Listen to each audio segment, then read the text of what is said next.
Ah, détective, vous voilà. Comme vous le savez, aujourd'hui les démocraties sont menacées, un peu partout dans le monde. Pour pouvoir les protéger plus efficacement, on nous a demandé d'enquêter sur le meurtre d'une d'entre elles, pour comprendre ce qui s'est passé. On va donc enquêter sur le meurtre de la République de Weimar, en Allemagne. Bon, je pense que la plupart d'entre vous connaissent cette affaire, au moins dans les grandes lignes. Et oui, on connaît déjà le tueur, le NSDAP, autrement dit, le parti nazi. Et ce dernier a déjà été jugé par l'histoire. Un meurtre rapide et brutal. Hitler est nommé chancelier le 30 janvier 1933. 2 jours plus tard, il fait dissoudre le Parlement. Les milices nazies, la SA et la SS, sont engagées comme auxiliaires de police et bénéficient donc d'une immunité totale pour leur violence contre les opposants politiques. Le 28 février, 2 décrets sont pris pour suspendre les libertés de la Constitution et pour permettre l'arrestation préventive de n'importe qui. Des dizaines de milliers d'opposants sont arrêtés. Le 23 mars, Hitler obtient les pleins pouvoirs et en 3 mois, il interdit tous les partis à part le sien et fait interdire les syndicats. La partie est terminée, la démocratie est morte. Mais qu'en est-il des complices? Eh oui, les nazis n'ont pas pu faire ça tout seuls. Contrairement à ce qu'on croit souvent, ils n'ont jamais obtenu de majorité. Ils connaissent certes une progression électorale très importante dans les années 1930. Ils passent de 2,8% en 1928 à 18,3% en septembre 1930, puis 37,4% en juillet 1932. Mais cette progression n'est pas inéluctable. En novembre, ils redescendent à 33%. Même en mars 1933, alors qu'Hitler est déjà chancelier et a déjà largement muselé l'opposition, il n'obtient que 43% des voix. Toujours pas de majorité. Les nazis n'ont donc pas assassiné Weimar tout seuls. On leur a donné le pouvoir de le faire. Et c'est là-dessus qu'on va concentrer notre enquête.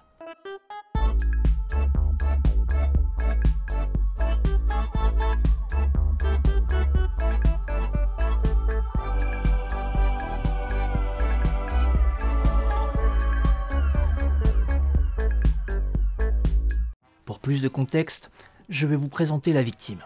La République, dite de Weimar, est une démocratie parlementaire qui prend la suite de l'Empire allemand après la défaite dans la Première Guerre mondiale et la Révolution allemande de 1918-1919 qui a forcé le Kaiser à abandonner le pouvoir.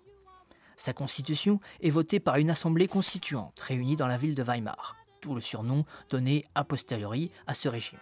L'Allemagne est organisée en État fédéral, un peu comme les États-Unis, où chaque État, appelé Land, Länder au pluriel, dispose de son assemblée et de son gouvernement. Le pouvoir fédéral est divisé entre le Reichstag, qui est l'assemblée législative, le chancelier, qui est le chef de gouvernement, donc l'équivalent de notre Premier ministre, et enfin le président du Reich, élu au suffrage universel et qui nomme le chancelier. C'est un régime plutôt pensé comme à dominante parlementaire.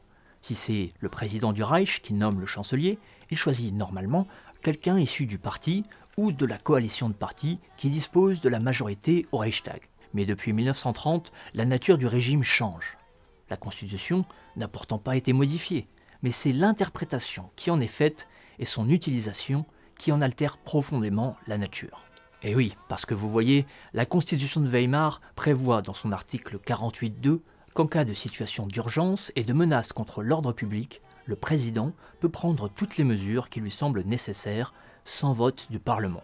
Et c'est seulement a posteriori que le Reichstag peut faire annuler ces mesures si une majorité de ses membres vote une motion dans ce sens. Le président a aussi la possibilité de dissoudre le Reichstag pour faire procéder à de nouvelles élections dans les 60 jours. Et en 1930, les effets de la crise de 1929 se font sentir durement en Allemagne, fortement dépendante des investissements étrangers, particulièrement américains. L'Allemagne doit également payer d'importantes réparations dans le cadre du traité de Versailles qui a mis fin à la Première Guerre mondiale. Un nouveau gouvernement arrive au pouvoir sous la direction d'Heinrich Brüning, un libéral du Zentrum, parti du centre catholique. Brüning est connu pour son expertise en économie. Après avoir échoué à faire valider son budget par le Reichstag, Brüning demande au président Hindenburg d'utiliser l'article 48.2 pour faire passer le budget en force. Mais le Reichstag vote une motion qui l'annule. Hindenburg dissout alors le Parlement avec l'accord de Brüning, ce qui provoque une nouvelle élection. Loin d'obtenir une majorité pour Brüning, le scrutin voit une montée en puissance de 2 partis qui sont contre la démocratie parlementaire. Le KPD, parti communiste allemand qui souhaite faire advenir une Allemagne soviétique, et le parti nazi. C'est surtout ce dernier qui profite de l'élection, passant de 2,6% à 18,3%. En l'absence de majorité, Brüning va donc gouverner quasi exclusivement à l'aide de l'article 48.2, car le SPD socialiste, est toujours premier parti du Reichstag malgré une baisse importante, a peur d'une percée encore plus grande du parti nazi en cas de nouvelle dissolution. Il accorde donc son soutien tacite au gouvernement de Brüning en refusant les motions d'annulation des décrets présidentiels. Le Reichstag est donc complètement contourné, et Brüning peut mener librement sa politique d'austérité avec le soutien du président Hindenburg, qui utilise en permanence l'article 48.2 pour faire passer ses décrets, alors que cet article n'est censé être utilisé qu'en cas d'urgence. Mais revenons sur cette progression énorme du parti nazi dans les urnes. Il paraît évident que la crise de 1929 et l'installation d'un chômage de masse en Allemagne ont joué dans cette montée du nazisme. Mais pas comme on le croit souvent. En effet, les chômeurs, mais aussi les ouvriers et les catholiques, restent très minoritaires dans le vote nazi. En réalité, ce sont plutôt les classes moyennes qui se tournent en nombre vers le NSDAP. Pour beaucoup d'entre elles, elles se sont élevées dans la deuxième moitié des années 1920, pendant que le pays allait bien. Elles ont donc très peur de perdre leur situation, maintenant que le pays va mal. La SA, ou section d'assaut, une des 2 milices paramilitaires des nazis, se montre partout en uniforme, occupe l'espace public et use de la violence contre les opposants. Elle instaure un climat de guerre civile et d'insécurité qui bénéficie aux nazis du fait de la peur d'une révolution communiste. Les nazis promettent la prospérité pour le peuple allemand, et le retour de l'Allemagne en tant que grande puissance après l'humiliation du traité de Versailles qui désigne l'Allemagne comme la grande coupable du conflit. Le NSDAP se présente surtout en barrage efficace au communisme, tant redouté autant par la petite que par la grande bourgeoisie. Malgré le vernis social du programme du parti nazi, vite abandonné après leur arrivée au pouvoir, la majorité des électeurs traditionnels de la gauche ne se font pas avoir. Entre les élections de décembre 1924 et celles de juillet 1932, les partis de gauche et du centre conservent un électorat assez stable et passent de 52 à 54% des voix. Les partis de droite traditionnels passent eux de 31 à 10%. Alors que les nazis obtiennent 37% en juillet 1932. Mais la crise seule n'explique pas tout. Les nazis ont aussi su adapter leur discours. Depuis 1928, ils changent de stratégie sur l'antisémitisme. S'ils laissent leurs éléments les plus radicaux exprimer leur haine des juifs et leur racisme de manière outrancière, ce que les nazis appellent l'antisémitisme de caniveau, les cadres du parti, eux, développent un discours plus modéré qu'ils appellent l'antisémitisme de raison, en présentant des solutions dites rationnelles à ce qu'ils appellent la question juive. Ils utilisent aussi des concepts vagues, derrière lesquels peuvent se retrouver leurs militants les plus acharnés, comme des personnes moins politisées. Par exemple, l'un de leurs chevals de bataille est la lutte contre le bolchevisme culturel, un concept flou derrière lequel les nationalistes allemands mettent toutes les formes d'armes nouvelles qu'ils n'aiment pas et lui attribuent aussi ce qu'ils voient comme des dérives, comme l'homosexualité qui s'est beaucoup libéralisée dans le Berlin des années 1920. Le journaliste et pacifiste allemand Karl von Ossietzky se moque de la flexibilité du terme dans les écrits nazis. Le bolchevisme culturel, c'est quand le chef d'orchestre Klemperer prend des temps différents de son collègue Furtwängler. Quand un peintre étale une couleur sur son coucher de soleil qu'on ne voit pas en Poméranie ultérieure. Quand quelqu'un préfère le contrôle de la natalité. Quand tu construis une maison avec une toiture plate, quand un accouchement par césarienne est montré à l'écran, quand on admire le jeu de Charlie Chaplin et la magie mathématique d'Albert Einstein. Tout ceci est appelé du bolchevisme culturel, et une faveur accordée à Staline. C'est aussi la mentalité démocratique des frères Mann, un morceau de musique par Hindemith, et cela doit être identifié à l'insistance hystérique d'un fou pour une loi lui donnant la permission d'épouser sa propre grand-mère. Mais comment ces idées arrivent-elles aux électeurs? Bien sûr, les nazis font de la propagande, et ce de manière très moderne, en utilisant la radio, l'avion pour faire des meetings partout dans le pays, et en s'inspirant des méthodes d'Edward Bernays, l'inventeur du marketing moderne. Mais il reste longtemps un petit parti, aux moyens limités. Eh bien, ils vont pouvoir compter sur l'aide inattendue d'un concurrent politique. Notre premier suspect, Alfred Hugenberg.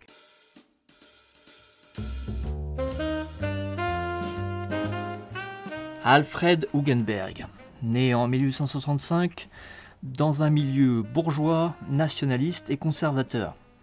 Il devient haut fonctionnaire et il est chargé notamment de la colonisation à l'est de l'Empire allemand, notamment dans les anciens territoires polonais. Hugenberg est le fondateur de la Ligue pangermaniste, une organisation qui promeut une vision de l'histoire comme une lutte des races et qui défend l'acquisition d'un espace vital pour le peuple allemand. En 1909, il quitte la fonction publique pour l'industrie lourde, notamment en tant que PDG du groupe Krupp, une des plus grandes entreprises de fabrication d'armes. On peut dire qu'il a eu du pif, notre ami Hugenberg, puisqu'il rejoint l'industrie de l'armement juste à la veille de la Première Guerre mondiale. Il amasse donc une immense fortune. Et cet argent, il compte bien s'en servir pour faire la promotion de ses idées politiques. Racisme, antisémitisme, anti-marxisme, antidémocratie, nationalisme, bref, la panoplie complète de l'extrême droite. Dès 1913, il achète plusieurs agences de presse avant de racheter, en 1916, le troisième groupe de presse du pays. Il crée un conglomérat d'entreprises, le Concern Hugenberg, qui regroupe au fur et à mesure toutes les entreprises qu'il acquiert. Groupes et agences de presse donc, mais aussi des banques et des agences publicitaires. C'est un total de 26 journaux et magazines que possède Hugenberg. Mais en plus de ça, il est aussi propriétaire d'une entreprise, la Wipro, qui est une équipe de journalistes qui écrivent des articles, des éditos et des reportages qui sont ensuite vendus, tels quels, à d'autres titres de presse, le plus souvent de la presse régionale, pour remplir leurs journaux. D'un même coup, Hugenberg gagne de l'argent et diffuse ses idées. 1600 journaux à travers l'Allemagne sont abonnés à ce service. Il rachète également en 1927 l'UFA, la plus grande entreprise de cinéma allemande, ainsi que la De Ligue, une entreprise qui produit des actualités cinématographiques. Vous savez, ce sont un peu cet ancêtre du journal télévisé qui passait avant les films et qui racontait ce qui se passe dans le pays et dans le monde avec une voix nasillarde. L'Allemagne a envahi la France. Toute? Non, car un petit village d'irréductibles français résiste encore et toujours à l'envahisseur. Hugenberg met cet immense empire médiatique au service de ses idées, mais aussi de sa propre carrière politique, puisqu'il devient en 1928 le chef du DNVP, un parti de droite très dur qu'il va fortement radicaliser à l'extrême droite. Concrètement, très peu de choses séparent le DNVP d'Hugenberg du parti nazi, si ce n'est que les nazis ont un vernis social et que, par l'intermédiaire de Goebbels par exemple, ils attaquent parfois le capitalisme financier associé aux juifs. Des attaques qui ne sont que du théâtre, au vu des excellentes relations qu'entretiennent les nazis et le patronat allemand, comme on verra un peu plus tard. Hugenberg voit donc les nazis d'un bon œil, qu'il considère comme de potentiels alliés pour lui permettre d'accéder au pouvoir. Voilà donc le mobile de notre homme. Il aide les nazis car il a des idées similaires et pense pouvoir se servir d'eux. Mais c'est raté puisque sa propagande médiatique a trop bien marché et les nazis, plus radicaux et plus habiles, siphonnent complètement l'électorat du DNVP aux élections de 1930 et passent largement devant ce dernier. La dynamique est maintenant inversée et le DNVP sera toujours derrière. Même si Hugenberg est ministre du premier gouvernement d'Hitler au sein d'une union des droites en janvier 1933, il est forcé de démissionner le 27 juin et son parti est interdit dès le lendemain. Plus tard dans l'année, il devra même abandonner le gros de son empire médiatique aux nazis. Donc Hugenberg, ça ne lui a pas profité. Mais il a joué un rôle important dans la montée électorale du nazisme et leur arrivée au pouvoir. On tient donc à un de nos complices. Mais ce n'est pas lui qui a nommé directement Hitler au pouvoir, puisque seul le président du Reich peut le faire. Examinons donc le cas du suspect Hindenburg.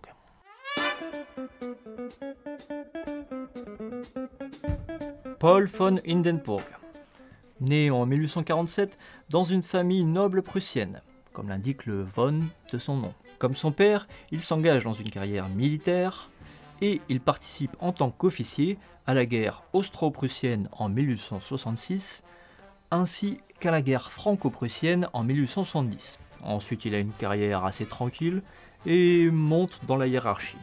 En 1911, à 64 ans, il prend sa retraite avec le grade de général avant d'être rappelé au service au début de la Première Guerre mondiale. C'est un très bon communicant et il ressemble à une caricature d'officier prussien. Regardez-moi cette moustache, il ne lui manque que le monocle. Ah, merci. On fait de lui la figure de proue de l'armée allemande dans la presse, alors que la réalité du commandement est plutôt exercée par son second, Erich Ludendorff. Il finit la guerre en tant que général en chef de l'état-major allemand et malgré la défaite, son prestige immense n'est pas entamé dans la population. Un atout bien pratique qui fait que les partis de droite nationalistes viennent le chercher pour se présenter à l'élection présidentielle de 1925. Il l'emporte avec le soutien de l'ensemble de la droite et de l'extrême droite, notamment le parti nazi. Hindenburg déteste tout ce qui est vaguement de gauche, et c'est un partisan de l'union de toutes les droites. Mais en bon militaire prussien, il prend l'honneur très au sérieux, et donc ne compte pas briser son serment de respecter et protéger la Constitution. Tant pis pour les monarchistes qui comptaient sur lui pour restaurer l'Empire. Il ne compte toutefois certainement pas se priver d'utiliser pleinement les pouvoirs que lui accorde cette Constitution, comme on l'a vu plus tôt. À partir de 1930, c'est donc lui qui est au centre du pouvoir avec l'utilisation massive du 48-2. D'une démocratie parlementaire, on passe à un véritable régime de cour où chacun dans l'entourage d'Hindenburg essaye de l'influencer pour son avantage. Et c'est d'ailleurs cet entourage qui va causer la perte du chancelier Brüning dont on a parlé plus tôt. En effet, il s'avère que la famille Hindenburg avait longtemps possédé de grandes terres agricoles en Prusse orientale. Terres saisies par une banque pour cause de dettes trop importantes. Les grands propriétaires locaux, les Junkers, comprennent l'importance sentimentale qu'a cette propriété pour le vieux président. Et ils se cotisent pour la racheter et lui offrir à l'occasion de ses 80 ans en 1927. Hindenburg est ravi et divise désormais son temps entre Berlin et ses terres en Prusse orientale, même si officiellement la propriété a été offerte à son fils Oscar, un de ses proches conseillers, pour éviter d'avoir à payer des droits de succession. Un mouvement très habile pour se mettre dans la poche le président et un de ses conseillers principaux d'un seul coup. Bon, oui, ça ressemble à la corruption, mais ça, c'est parce que vous n'êtes pas des membres de l'aristocratie prussienne, vous pouvez pas comprendre. Donc, en 1932, Brüning, toujours dans sa politique d'austérité, cherche à faire des économies et envisage une réforme agraire pour nationaliser les grandes propriétés endettées et les distribuer à des colons chômeurs. Ce projet provoque la haine des Junkers, et par là même d'Hindenburg, qui force le chancelier à démissionner le 30 mai 1932, malgré l'aide précieuse qu'il lui avait fournie pour gagner sa réélection à la présidence quelques semaines plus tôt. Hindenburg va alors nommer Franz von Papen, son nouveau protégé, à la chancellerie. Mais quelques mois plus tard, en janvier 1933, et alors qu'il n'aime initialement pas Hitler, qu'il qualifie de caporal bohémien, Hindenburg, pressé de plus en plus par son entourage et notamment son fils Oscar, se décide à nommer Hitler chancelier, scellant ainsi le destin de la République de Weimar. Pour le vieux maréchal, c'est un bon moyen de réaliser l'union des droites et d'empêcher la gauche d'accéder au pouvoir. Et puis, à 85 ans, il est plus influençable qu'il ne l'a jamais été. On a bien vu qu'avec la présidentialisation du régime, Hindenburg avait une grande marge de manœuvre s'il avait voulu refuser catégoriquement de nommer Hitler chancelier. Il est donc indéniable qu'il a sa part de responsabilité dans l'affaire.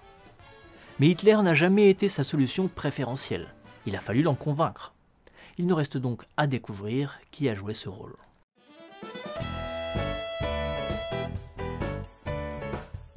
Si le parti nazi a pour nom Parti national-socialiste, il n'a de socialiste que le nom, afin d'attirer vers lui les gens peu informés qui seraient tentés par le communisme qui à l'époque a le vent en poupe. En effet, la révolution russe est encore toute fraîche, et l'Allemagne aurait pu elle-même devenir soviétique, si la révolte spartakiste à Berlin et la République des Conseils de Bavière n'avaient pas été réprimées dans le sang en 1919. Et depuis la fin 1924, le KPD, Parti communiste allemand, est en constante progression lors des élections législatives. Si le parti nazi essaie de récupérer des voix à gauche, c'est pourtant bel et bien à l'heure, car c'est surtout les patrons qu'ils vont essayer de convaincre. Et ce, dès le début 1920, où Hermann Göring, notamment, est chargé d'établir des contacts avec le milieu patronal pour organiser des dîners et récolter des fonds. Et ça marche. Ainsi, le Hamburger National Club, qui malheureusement n'a rien à voir avec une association d'amateurs de fast-food, mais qui est plutôt un club politique qui réunit tous les grands patrons du nord de l'Allemagne, invite Hitler à s'exprimer en 1926. Il y dit notamment « C'est à cette fin que le mouvement que je m'efforce de faire croître et arriver au pouvoir a été fondé. Sa mission est claire, détruire, exterminer le marxisme. Le message est limpide, les nazis sont des ennemis de la gauche et des amis des patrons. En 1932, soucieux de se rapprocher encore du milieu patronal, Hitler demande à un certain Wilhelm Kepler, petit patron et adhérent du parti, de fonder un cercle d'études sur les questions économiques, surnommé Cercle Kepler, qui réunit journalistes économiques, banquiers, petits et grands patrons, pour aider à alimenter le programme politique du parti nazi et renforcer les contacts avec l'élite économique du pays. On y trouve notamment un des principaux responsables de la Fédération des industries allemandes du Reich, le PDG du deuxième plus gros aciériste du monde, un ancien président de la Banque du Reich. Bref, que du beau monde. Le 26 janvier 1932, Hitler donne un discours devant le club de l'industrie de Düsseldorf, lieu très prisé du grand patronat allemand. La salle est bondée, et on doit même installer des haut-parleurs dans une salle adjacente pour que tous ceux qui sont venus puissent entendre le discours. Et ce qu'ils entendent ravit les spectateurs. Hitler souhaite diriger l'État comme une entreprise, et il promeut l'importance du mérite qui justifie les inégalités. Il veut éradiquer la démocratie en entreprise qu'il voit comme un frein à l'efficacité. Enfin, il va créer des colonies à l'Est qui apporteront une main-d'œuvre bon marché et de nouveaux débouchés pour les produits allemands. Et voilà, on tient le mobile du patronat allemand. Hitler au pouvoir, c'est bon pour le business. Alors, pourquoi pas lui donner un coup de pouce? Et c'est ainsi qu'en novembre 1932, 19 grands patrons adressent un courrier au président Hindenburg pour lui demander de nommer Hitler chancelier afin de donner de la stabilité au pays. Bien sûr, tous les grands patrons ne sont pas adeptes de la solution nazie. D'autres préfèrent soutenir Hugenberg ou encore la droite plus classique. Certains diversifient leurs investissements en soutenant financièrement plusieurs des partis de droite. Le financement massif du parti nazi par le grand patronat n'intervient lui qu'à partir de février 1933. Après la nomination d'Hitler à la chancellerie donc, mais avant les élections de mars qui achèvent de livrer l'Allemagne aux nazis. En tout cas, soutien d'Hitler ou non, la plupart des grands patrons sont ravis de la politique qu'il mène une fois au pouvoir. Interdiction des partis de gauche et des syndicats, interdiction du droit de grève et élargissement des pouvoirs du chef d'entreprise, sans compter le réarmement du pays qui bénéficie énormément à l'industrie. Convaincu que le NSDAP n'était absolument pas dangereux pour leurs intérêts, bien au contraire, le patronat allemand a fini par considérer les nazis comme une alternative tout à fait envisageable, voire souhaitable pour certains. Pour empêcher à tout prix la gauche d'arriver au pouvoir et face aux échecs répétés des libéraux à gouverner dans la stabilité, la solution nazie devient acceptable pour une majorité du patronat allemand qui facilite l'arrivée d'Hitler au pouvoir. Mais malgré l'aide du milieu patronal, il manquait toujours à Hitler des alliés politiques, puisqu'après le sommet électoral de juillet 1932 et le recul de novembre, il apparaît clair aux chefs nazis qu'ils ne parviendront pas seuls au pouvoir. Venons-en donc à notre dernier suspect, Franz von Papen.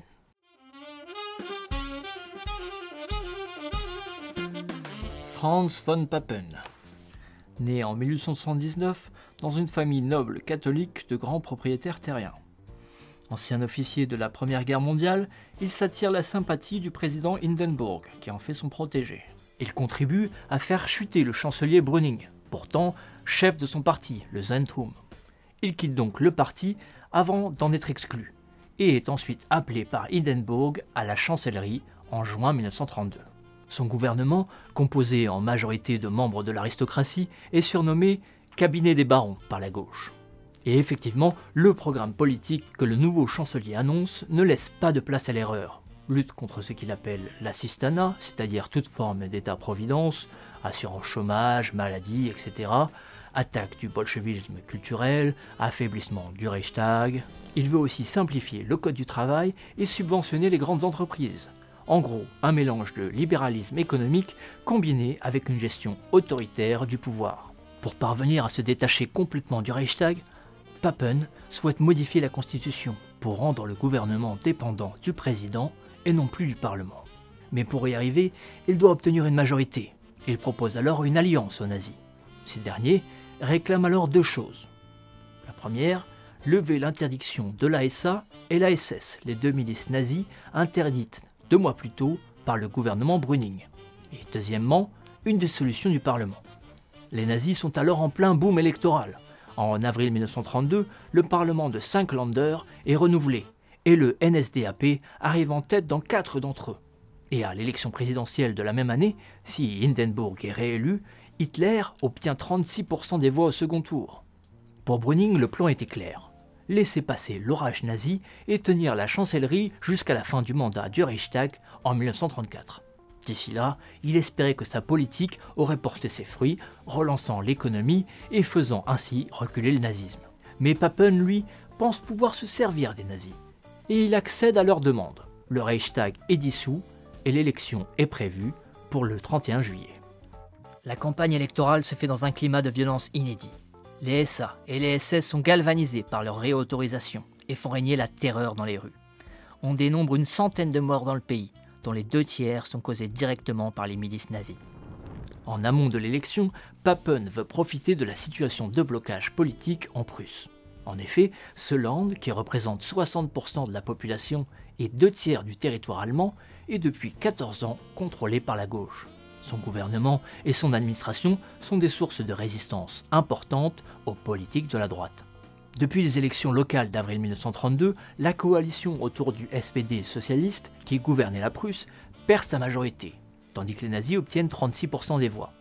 Aucun camp ne dispose de suffisamment de sièges pour former un gouvernement. Le sortant se maintient donc pour gérer les affaires courantes.